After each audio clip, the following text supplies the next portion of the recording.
네, 오늘은 느헤미야기 10장 30절에서 39절 말씀입니다. 제목은 하나님의 공동체를 세우기 위한 말씀 안에서 세 가지 헌신입니다.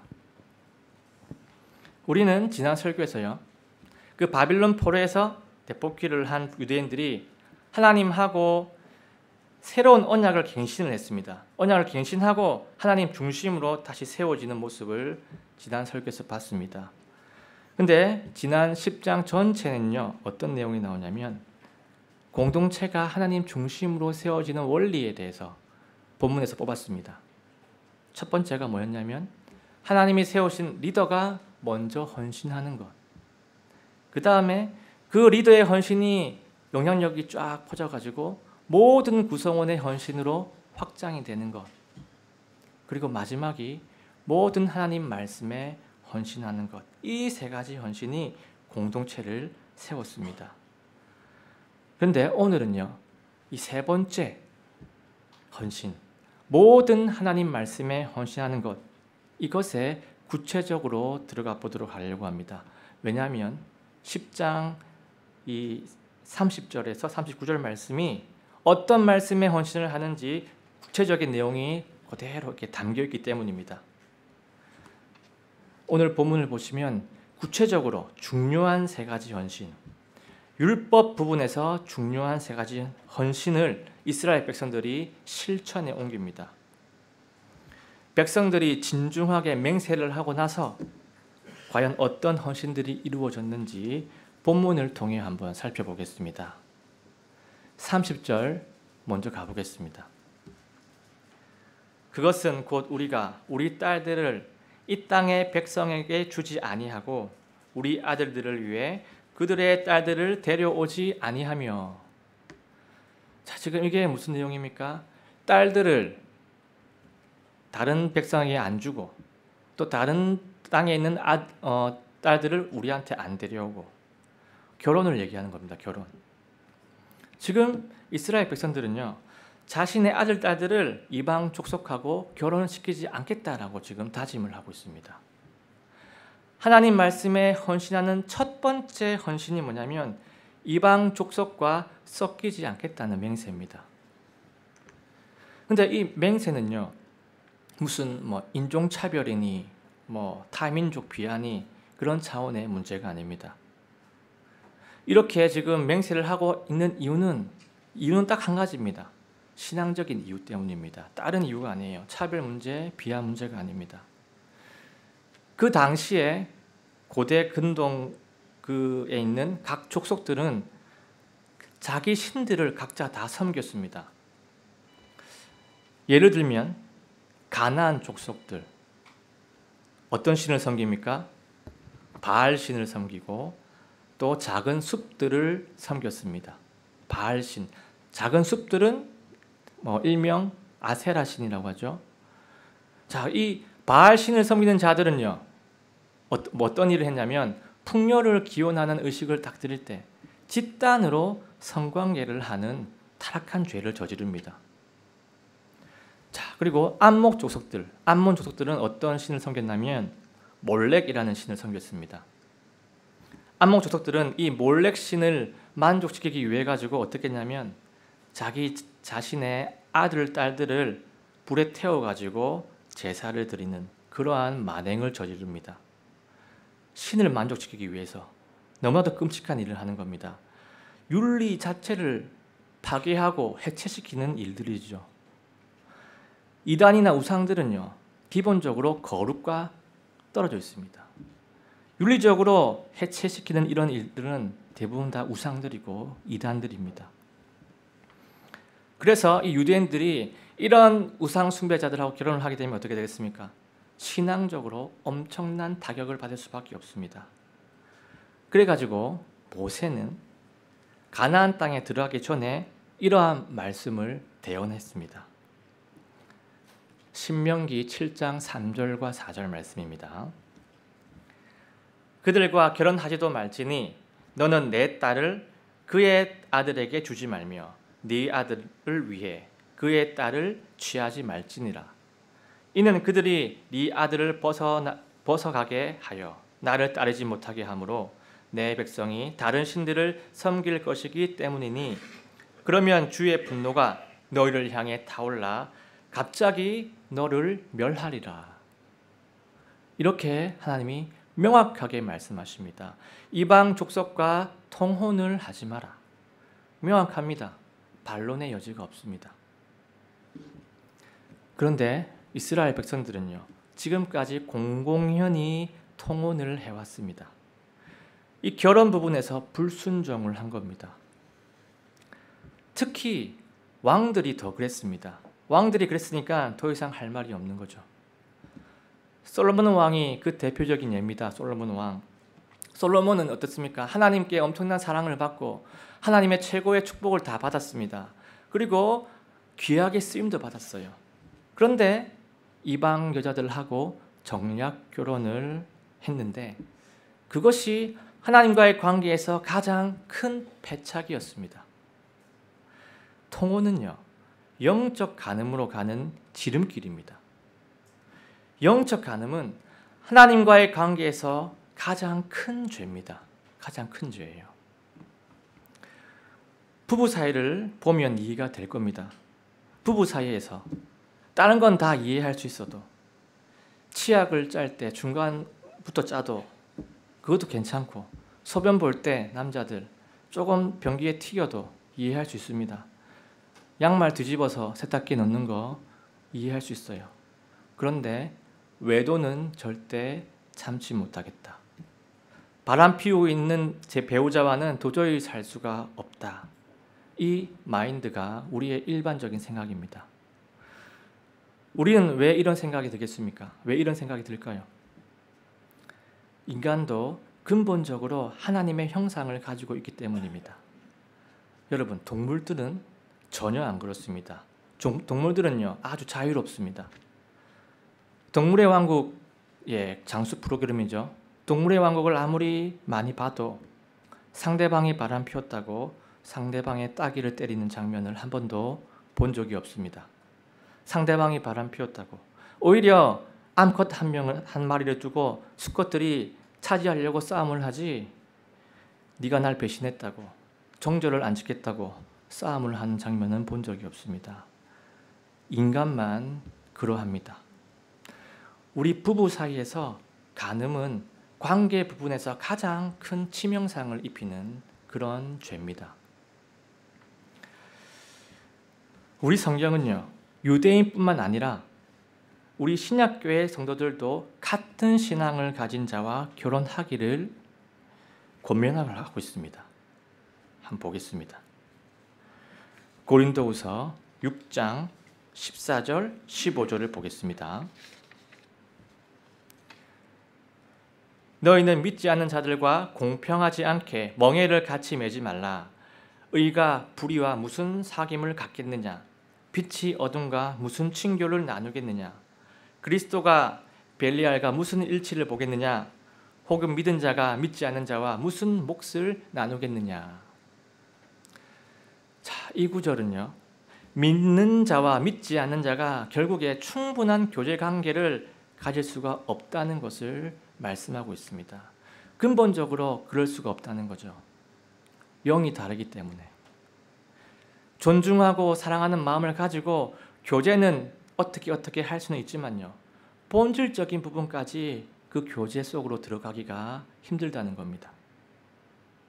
또 결혼이라는 것은요, 그냥 일반적인 평범한 교제와는 차원이 다른 결합입니다. 결혼은 하나가 되는 거예요. 무조건 본질적인 관계까지 들어가는 것이 결혼 관계여야 됩니다. 그래서 이 결혼에 관해서 우리 하나님이 어떤 것을 원하시는지, 어떤 결혼을 원하시는지는 우리가 어느 정도 알 수가 있습니다. 하나님은 부부가 예수님 안에서 같은 영으로, 성령으로 같이 교제하기를 원하신다는 겁니다. 지금 말씀은요, 비그리스도인들을 무시하거나 괄시하거나 폄훼하는 그런 말이 아닙니다. 실제 현상을 말하는 것이고 그 원리를 말하는 겁니다.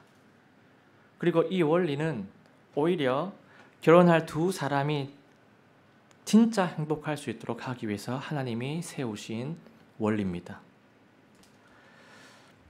사람한테 신앙이란 것은요, 그냥 취미라든지 아니면 문화생활 같은 거, 그런 차원이 아니죠. 신앙은 그런 차원이 아닙니다. 나의 양질의 삶을 위해 가지고 등록하는 그런 문화센터 프로그램 같은 것이 아니라는 겁니다. 신앙은 존재의 문제입니다. 살고 죽고의 문제를 다루는 게 신앙입니다. 우리 교회 청년들을 보시면 너무나도 근사하고 너무나도 아름다운 귀한 청년들입니다. 그런데 머지않아서 대부분 결혼이라는 것을 하게 될 겁니다. 나름 각자가 지금 참 고민이 많을 겁니다. 어떤 사람을 만나야 하나? 세상에는 왜 내 눈에도 좋고 하나님 눈에도 좋은 사람이 왜 이렇게 안 보이고 이렇게 연결이 되지 않나? 고민이 많을 겁니다. 왜 없습니까? 왜 없겠습니까? 바로 근처에 있을 수 있습니다. 제가 형제라서 그런지 모르겠지만 특히 우리 청년 형제님들한테 말씀해 주고 싶은 것이 있습니다. 우리 교회에 있는 그 자매들 같은 여자가 이 세상에 많지 않습니다. 이 세상에 거의 없어요. 제가 20대 때 그래도 10년 동안 20대 전체를 10년 동안 인천에서 살고 부천에서도 살고 서울에서도 살아보고 호주에서 살아보고 또 세상 여자도 만나보고 다 해봤는데 또 인천에 있는 교회 그 다른 교회에서 10년 동안 신앙생활을 해봤습니다. 그런데 우리 교회에 있는 이런 건전한 믿음, 바른 믿음, 이러한 신앙의 성향을 가진 자매들이 잘 없습니다. 일단 우리 부산만 해도요, 몇백 개의 교회가 있는데 우리 교회에서 이렇게 몇 년 동안 꾸준히 신앙생활을 하는 자매님들이라면요, 화려한 겉을 보고 화려한 것을 보기보다는 속을 보려고 하고 중심을 보려고 하는 그런 진중한 자매들이다, 속 깊은 자매들이다 라고 이렇게 생각하시면 됩니다. 세상 사람들하고는요 완전히 구별된 자매님들이라고 생각하시면 됩니다. 제가 갑자기 오버하는 것 같아가지고 이만 자제를 하겠습니다. 너무 깊숙이 들어간 것 같습니다. 결론은요, 우리는 하나님의 백성이기 때문에 말씀대로 구별되어서 믿음의 가정을 이루면서 하나님께 헌신이 되어야 합니다. 그래서 결혼을 앞둔 사람이라면요, 이미 결혼한 분이면 그냥 끝까지 가야 됩니다. 섬기면서. 근데 결혼을 앞둔 사람이라면 믿음의 가정을 이룰 수 있는 이 좋은 기회를 포기할 이유가 단 하나도 없습니다. 나 혼자뿐만 아니고 새로 생길 내 가정이 사망에서 해방이 되고 정말 죄에서 해방이 되고 나의 하나밖에 없는 아들, 딸들이 이 세상에 오염되지 않도록 최선의 노력을 부모가 다해야 됩니다. 그것의 첫 단계는 믿음의 배우자를 만나는 거예요. 이것을 위해서 우리가 하나님의 뜻 앞에서 이를 악물고 결심하는 것 말고는 다른 길이 없습니다. 하나님이 아무리 믿음의 사람들을 옆에 다 이렇게 보여줘도요, 선택을 하는 것은 결국 나 자신이기 때문입니다.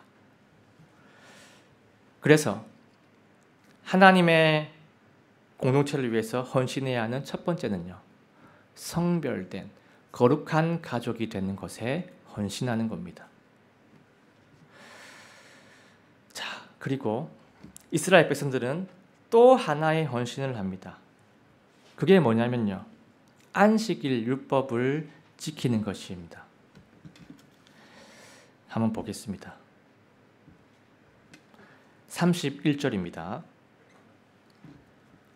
혹시 이 땅 백성이 안식일에 상품이나 어떤 양식을 팔려고 가져올지라도 우리가 안식일이나 거룩한 날에는 그들에게서 그것을 사지 아니하고 또 일곱째 해를 버려두며 모든 빚을 징수하는 것을 삼가리라는 것이라. 자, 지금 이게 무슨 내용입니까? 안식일, 안식년, 이 날에는, 이 년에는 말 그대로 안식을 취할 것을 결심을 한다는 겁니다. 진짜로 안식을 취할 것을 결심합니다.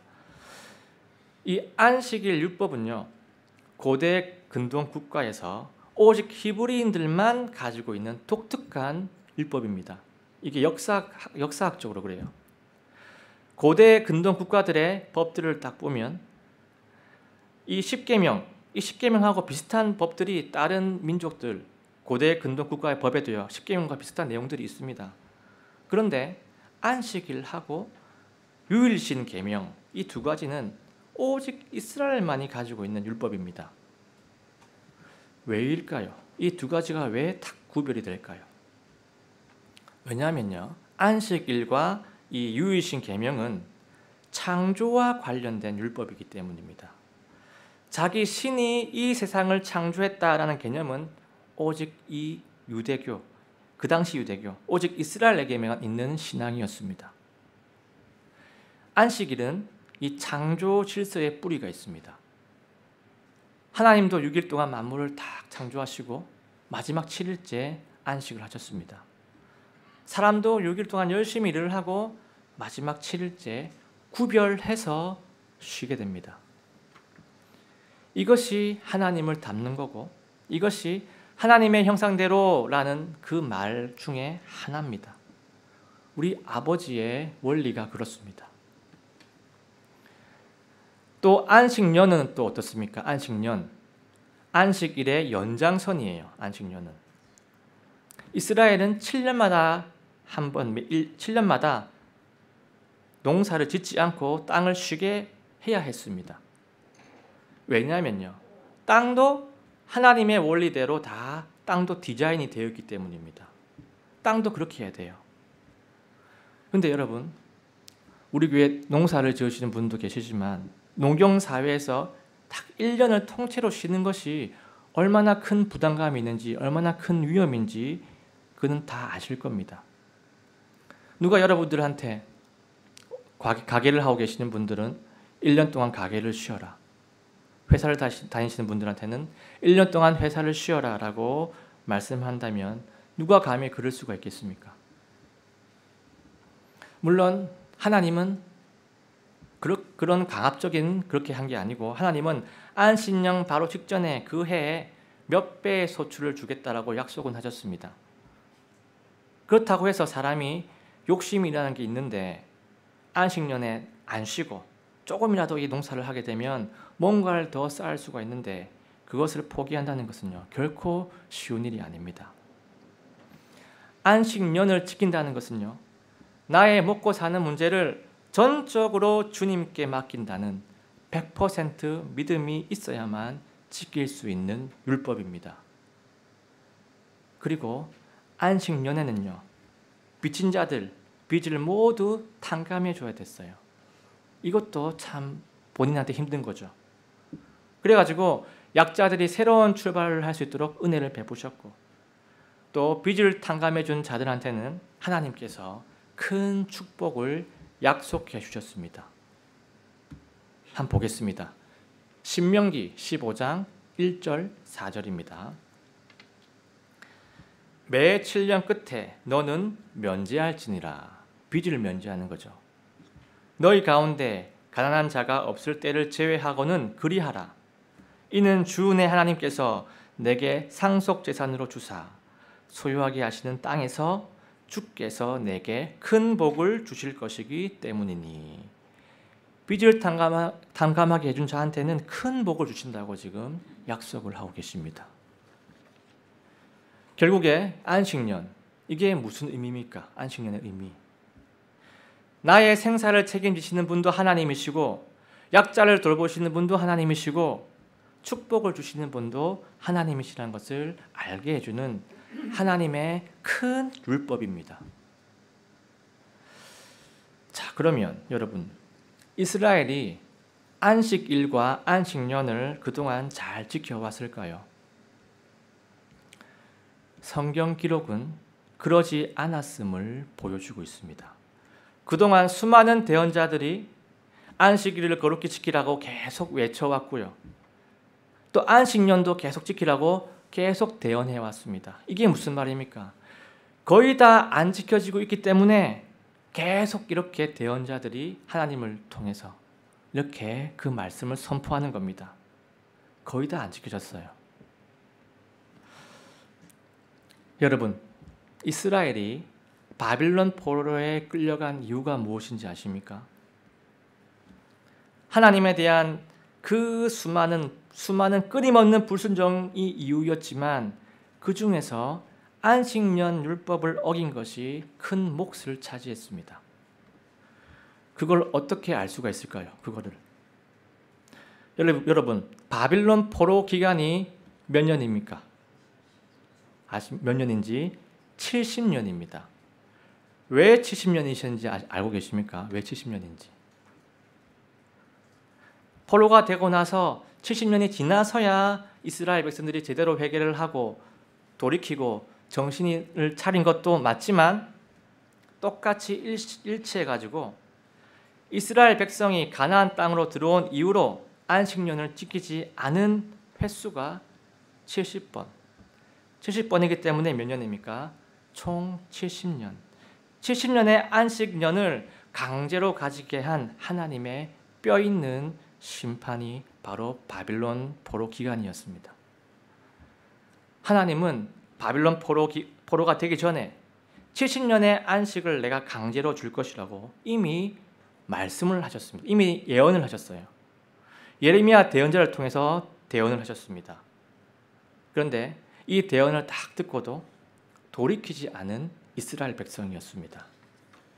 한번 보겠습니다. 역대하 36장 21절입니다. 이로써 예레미야의 입으로 하신 주의 말씀이 성취되어 마침내 그 땅이 자기의 안식을 누렸으니 70년을 성취하기 위해 그 땅이 황폐하게 남아있는 동안, 포로 기간을 얘기하는 겁니다. 그 땅이 황폐하게 남아있는 동안 그 땅이 안식을 지켰더라. 이 말씀이 무슨 뜻입니까? 불순종 때문에 70년 동안 바빌론 포로가 되어가지고 그 유다 땅을 강제로 떠나게 되었지만 이스라엘의 그 땅은 드디어 70년의 안식년을 가지게 되었다. 그런 말씀입니다. 오늘 본문에서요, 유대인들은요, 자신들의 실패를 인정합니다. 그래서 이제는 우리가 안식일과 안식년을 제대로 지키겠다고 맹세를 지금 보여주고 있습니다. 안식일에는 내가 상거래를 절대 하지 않겠다. 빚 있는 사람 빚도 다 탕감해 주겠고, 안식년에는 7년마다 땅도 반드시 쉬게 하겠다. 이렇게 맹세를 합니다. 자, 그러면 여러분, 신약교회 성도인 우리는 어떻게 해야 할까요? 우리도 똑같이 주의 마지막 날 7일째 토요일에 안식일을 지켜야 할까요? 제7일 안식교처럼 해야 될까요? 여러분, 구약 시대 때 하나님의 이 통치하는 방법하고 신약 시대 때 하나님이 통치하는 방법이 서로 다릅니다. 구약 시대 때는요, 첫 상속 언약, 구약 율법입니다. 구약 율법이 하나님의 통치 방법이었고요. 신약 시대에는 새 상속 언약이 하나님의 통치 방법입니다. 새 상속 언약이 뭡니까? 새 상속 언약. 예수님 피로 세워진 새로운 법, 새로운 약속이 바로 그건 새 상속 언약입니다. 마태복음 26장 28절 말씀입니다. 이것은 죄들의 사면을 얻게 하려고 많은 사람을 위하여 흘린 나의 피, 곧 새 상속 언약의 피니라. 예수님의 피로 구원받은 우리 그리스도인들은요, 이 새 상속 언약 안에서 하나님의 통치하심이 다 이루어집니다. 그리고 구약시대 때는 어떻게 하나님의 통치가 이루어집니까? 성막 중심, 성정 중심으로 하나님의 통치하심이 이루어지는데 지금 신약시대는 아닙니다. 내 안에 계신 예수님과 그분의 영, 누구십니까? 성령님으로 지금은 이루어지고 있습니다. 통치 방식이 바뀌었습니다. 여러분 안에는 지금 예수님이 와 계십니다. 그래서 여러분은요, 예수님 덕분에 예수님 안에서 얼마든지 안식을 누릴 수가 있습니다. 구약시대와 다릅니다. 이제는 하루를 딱 구별해서 하나님의 안식에 들어가는 게 아니고요.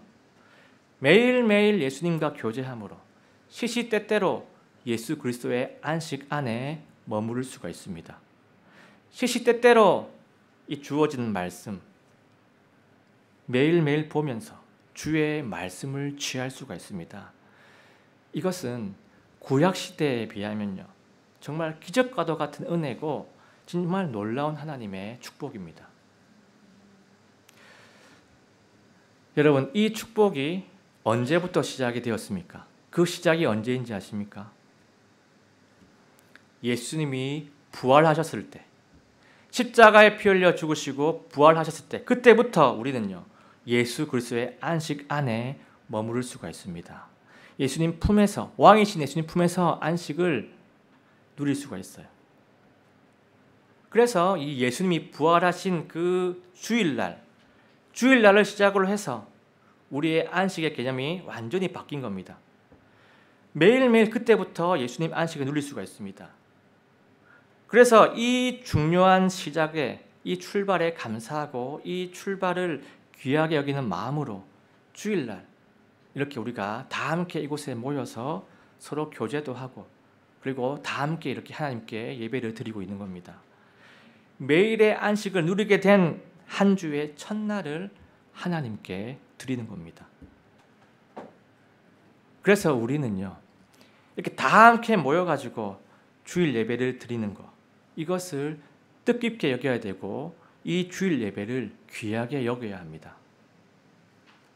왜냐하면요, 성전이라는 것은 나 혼자도 성전일 수가 있습니다. 성령님이 내 안에 와 계시기 때문에 성전은 나 혼자도 성전이에요. 근데 교회는 개인이 아닙니다. 교회는 공동체입니다. 교회는요, 예수님이 머리신 교회는 몸의 많은 파트들이 모여가지고 이루어진 공동체가 바로 교회이기 때문에 개인적으로 되는 게 아닙니다. 예수님의 지체들이, 몸의 지체들이 모여가지고 함께 예배를 드리고 형제 자매들을 함께 교제를 나누는 것, 이것이 바로 예수님이 바라시는 교회의 모습입니다. 그리고 중요한 것은요, 하나님이 신약 시대 때 그분의 구원 프로젝트, 그분의 구속사를 만들어가는 공식적인 매개체는요, 단연코 교회입니다. 그래서 우리가 한 주의 첫날인 주일날을 딱 선택을 해가지고 함께 하나님께 예배드리고 함께 성도들하고 교제하는 것, 이것을 귀하게 여기시고 축복으로 여기기를 원합니다. 그래서 하나님 공동체를 위해서 헌신해야 하는 두 번째는 이겁니다. 주일 예배와 성도 간의 교제를 귀하게 여기는 헌신입니다. 하나님이 이러한 장면을 원하십니다. 자, 지금 유대인들은 이방인들과 통혼하지 않는 것, 안식일을 지키는 것, 이 두 가지를 맹세했습니다. 이제 세 번째가 마지막에 있습니다. 또 무엇을 맹세했을까요? 32절에서 39절까지 말씀을 딱 보면요, 가장 많이 나오는 단어가 있는데 그게 뭐냐면 하나님의 집, 주의 성전, 이 단어가 제일 많이 나옵니다. 여기서 하나님의 집은요, 정말 이 건물 자체가 의미가 있는 게 아닙니다. 그 당시에 하나님께서 그곳 임재를 하시고 하나님의 영광이 그곳에 계속 머무르고 희생 헌물이 드려지고 예배가 드려지고 하는 그 의미에서 성전이 중요했습니다. 구약시대 때 하나님이 뭐라고 하십니까? 내가 내 집에서 내 백성을 만나겠노라 라고 약속을 하셨습니다. 그래서 이 하나님의 집이 구약시대 때는 중요했습니다. 하나님의 집에 대한 나의 태도가 바로 하나님에 대한 태도고 하나님에 대한 나의 마음가짐으로 동일하게 여겨진 게 구약시대였습니다. 자, 그러면 한번 32절 가보겠습니다. 또한 우리가 우리를 위하여 규례들을 정해 해마다 3분의 1 세겔을 우리 자신에게 부과해서 우리 하나님의 집을 섬기는 일에 쓰게 하되. 자, 지금 이게 무슨 내용입니까? 유대인들이 3분의 1 세겔을 매년 하나님 집을 섬기는데 드리겠다고 다짐을 하고 있습니다. 세겔이 나오죠. 세겔은요, 무게단위예요. 무게단위. 약 11.4g입니다.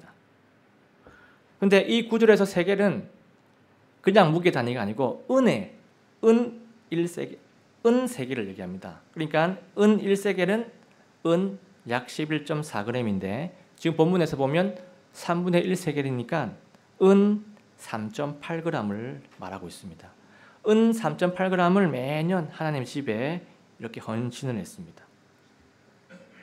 근데 이 은 세겔을 드리는 기원이 어디서 나오냐면 우리 금요 기도 모임 때 출애굽기 30장에 나오는데 하나님께서 이집트에서 이스라엘 백성들을 구출하시는데 성인 남자들의 목숨을 살려준 거에 대해서 하나님께서 대속물로 매년 반 세겔을 바치라라고 명령을 했습니다. 그래서 이게 기원이 돼가지고 오늘 본문까지도 계속 은 세겔이 계속 사용이 되고 있습니다. 그런데 이 오늘 본문의 헌신은요, 그 대속물보다는 성전에서 예배를 드리고 희생음을 드리는데 그 비용으로 사용하라고 이렇게 은을 드리는 그런 헌신입니다. 자, 보겠습니다. 33절에는 음식 헌물, 번제 헌물, 죄 헌물을 그 비용으로 헌신하는 장면이 나오고요. 34절에는 어떤 내용이 나오냐면 나무 헌물, 성전에 땔감으로 쓴 나무를 헌신하는 겁니다. 35절에서 37절 추수에서 나온 첫 열매, 그 열매를 하나님께 드리는 헌물이 나오고 또 제사장 레위인들을 위한 11조를 드리는 헌신에 대해서 맹세를 하고 있습니다. 이렇게 성전에서 매번 희생물을 드리고 예배 드리는데 필요한 모든 제반 사항들을 헌신하겠다고 유대인들은 지금 다짐을 하고 있습니다. 예배에 대한 회복, 예배를 내가 반드시 지키겠노라 하는 그 결심을 이렇게 헌신으로, 물질적인 헌신으로 표현을 한 겁니다. 그리고 39절 마지막에 이렇게 자신들의 결심을 요약하면서 선포합니다. 다 같이 한번 읽어보겠습니다. 시작. 그리하여 우리가 우리 하나님의 집을 내버려 두지 아니하리라. 우리 하나님의 집을 내버려 두지 아니하리라. 너무나 멋있고 너무나 비장한 결심으로 10장을 마무리합니다. 자, 그래서 하나님 공동체를 위해서 헌신해야 하는 세 번째가 뭐냐면 하나님의 공동체를 후원하는 헌신입니다. 우리도 오늘 이 본문의 유대인처럼 예수님의 몸이고 성도의 공동체인 교회를 위해 우리가 교회를 내버려 두지 아니하리라 라는 다짐을 하기를 원합니다. 구원받은 자들은요, 지역교회 연합을 해야 되고 성령 공동체인 교회를 돌아보고 후원하는 것이 하나님의 바람입니다. 교회를 돌아보고 교회를 후원하는 일은요, 하나님을 섬기는 일이고 내 형제들, 내 이웃을 사랑하는 일이고 나 자신을 보호하고 나의 신앙을 보호하는 일인 겁니다. 오늘은 유대인들의 세부적인 이 말씀 순종을 통해 가지고 하나님의 공동체를 위해서 어떤 헌신을 해야 하는지 세 가지를 발견했습니다. 첫 번째입니다. 성별된 거룩한 가족이 되는 것에 헌신하는 것. 믿는 자와 결혼하라. 두 번째, 주일 예배와 교제를 귀하게 여기는 헌신입니다. 세 번째, 하나님의 공동체를 후원하는 헌신입니다. 우리 교회는요, 이 세 가지 헌신들이 자발적으로 이루어지고 있는 교회입니다. 그리고 또 한 발자씩 더 나아가기를 원합니다. 첫 번째, 다시 성별된 거룩한 가족이 되는 것에 헌신하는 것. 우리 교회 청년들이 일평생 꾸리게 될 새로운 가정, 이 가정이 생길 텐데 이 부분을 마음속에 잘 염두에 두기를 바랍니다. 두 번째, 주일 예배와 교제를 귀하게 여기는 헌신. 우리가 일상에서 말씀으로 예수님과 예수님과의 끈을 놓지 않고 매일매일 예수 그리스도의 안식 안에 들어가기를 원합니다. 그리고 주일날에는 예배당에 나와서 모여서 아버지를 예배하고 우리 지체들의 얼굴도 보고 서로 인사도 나누고 대화도 하고 삶의 교제, 신앙의 교제를 나누는 것을 아주 중요하게 여기기를 원합니다. 이것이 바로 그리스도인의 삶의 질입니다. 이게 그리스도인의 삶의 질이에요. 삶의 질, 영어로 뭡니까? 영어로 삶의 질, 웰빙입니다. 웰빙. 그리스도인만이 가질 수 있는 웰빙입니다. 세상의 웰빙과는 완전 구별된 웰빙입니다. 세상의 웰빙, 어떤 게 세상의 웰빙입니까? 유기농 식품을 자주 먹는 것, 웰빙이죠. 문화센터에서 문화생활 쭉 이어가는 것, 웰빙이죠.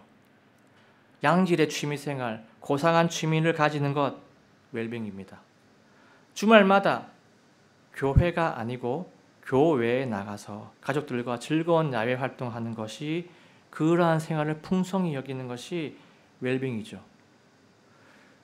우리는 그렇게까지 하지를 못합니다. 우리는요, 그렇게 할 수가 없어요. 덜 할 수밖에 없어요. 왜냐하면 물리적으로도 안 되고 시간이 안 되기 때문에 덜 할 수밖에 없습니다. 그런데 우리가 더 행복합니다. 우리가 더 잘 살고 있습니다. 우리가 더 보람이 있습니다. 우리에게 더 남는 것이 있습니다. 우리가 더 충만합니다. 그래도 우리에게는요, 기쁨이 있고 안식이 있고 생명이 있습니다. 주일날 우리가 하는 헌신은요, 주님으로 인해서 내 자신이 회복이 되고 주님으로 인해서 내가 살아나고 우리가 새 힘을 얻고 또 새 한 주간을 살아갈 수 있는 능력과 동기력을 주일날 가득 채웁니다.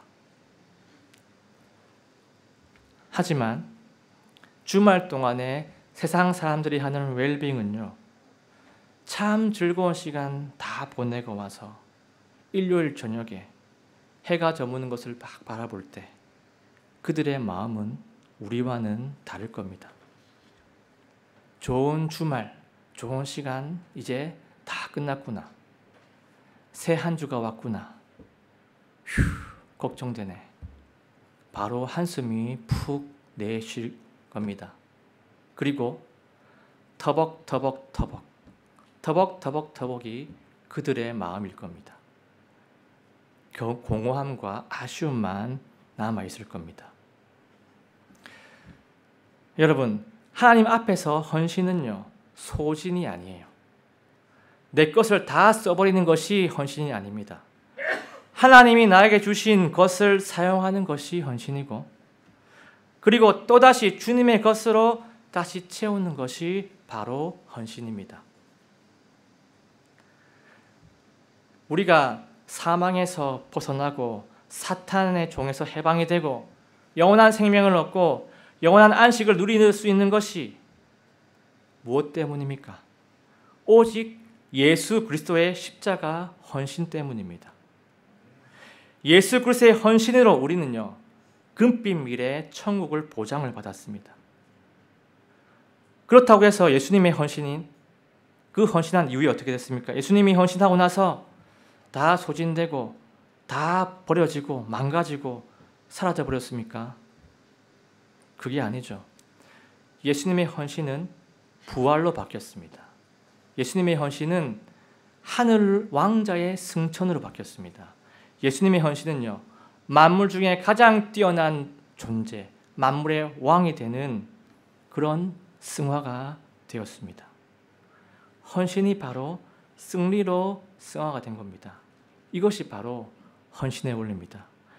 예수 그리스도의 십자가 죽음이 바로 부활이고 승천이고 승리로 연결이 됩니다. 우리가 이러한 원리를 잘 이해하기를 원합니다.